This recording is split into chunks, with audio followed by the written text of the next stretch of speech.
नानी के घर का जादुई सफर। आज ज़ियान थोड़ा परेशान था। उसकी अम्मी इसका छोटा सा नीला बैग तैयार कर रही थीं। क्या मैं वहां अकेला रह पाऊंगा? ज़ियान ने सोचा। नानी अम्मा का घर दूर नहीं था, लेकिन वहां रात गुजारना उसे एक बहुत बड़ी मुहिम लग रही थी। इसने अपनी पसंदीदा गाड़ी बैग में डाली और एक लंबी सांस ली। जैसे ही गाड़ी नानी अम्मा के घर के सामने रुकी, ठंडी हवा ने ज़ियान का इस्तकबाल किया। दरवाज़ा खुला और नानी अम्मा बाहर आईं। उनके चेहरे पर वही प्यारी मुस्कुराहट थी जो ज़ियान को बहुत पसंद थी। उन्होंने अपनी बाहें खोल दीं और ज़ियान दौड़कर उनके गले लग गया। मेरा बहादुर बच्चा आ गया, नानी ने प्यार से कहा।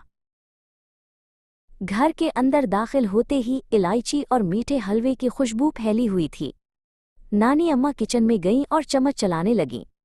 आज मैंने खास तुम्हारे लिए सूजी का गरम हलवा बनाया है, उन्होंने आवाज़ लगाई। किचन की खिड़की से सुनहरी धूप अंदर आ रही थी, जिससे पूरा कमरा चमक रहा था। ज़ियान और नानी अम्मा मेज़ पर आमने सामने बैठे थे।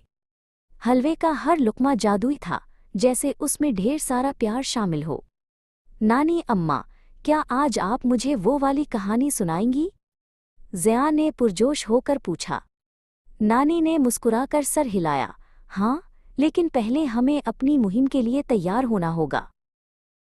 नानी अम्मा ज़ियान को कमरे के एक कोने में ले गईं, जहां एक पुराना लकड़ी का संदूक रखा था। उन्होंने आहिस्ता से इसका ढक्कन खोला। उसके अंदर पुराने खिलौने, रंगीन तस्वीरें और बहुत सी यादें छुपी हुई थीं। नानी ने एक पुरानी किताब निकाली, जिसके सफ़हात सुनहरी लग रहे थे। ज़ियान ने संदूक से एक पुरानी दूरबीन निकाली। ये तुम्हारे नाना अब्बू की थी, नानी ने बताया। ज़ियान ने दूरबीन अपनी आँख से लगाई और कमरे की हर चीज़ उसे और भी दिलचस्प लगने लगी। इसे अब डर नहीं लग रहा था, बल्कि वो ये जानने के लिए बेताब था कि रात को और क्या क्या होने वाला है। रात का वक्त हो गया था। नानी अम्मा ने ज़ियान के लिए नरम बिस्तर तैयार किया। उन्होंने ढेर सारे तकिए रखे और एक गरम कंबल बिछाया। दोनों बिस्तर पर बैठ गए। कमरे में लगी छोटी छोटी बत्तियां सितारों की तरह चमक रही थीं। नानी ने किताब खोली और कहानी सुनाना शुरू की। खिड़की से बाहर चांद मुकम्मल रोशन था और आसमान पर सितारे टिमटिमा रहे थे।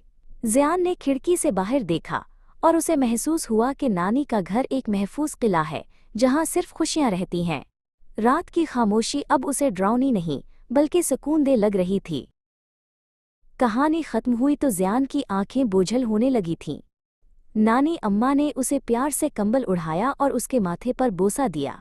तुम बहुत बहादुर हो ज़ियान, कल सुबह हम मिलकर परिंदों को दाना डालेंगे, उन्होंने आहिस्ता से कहा।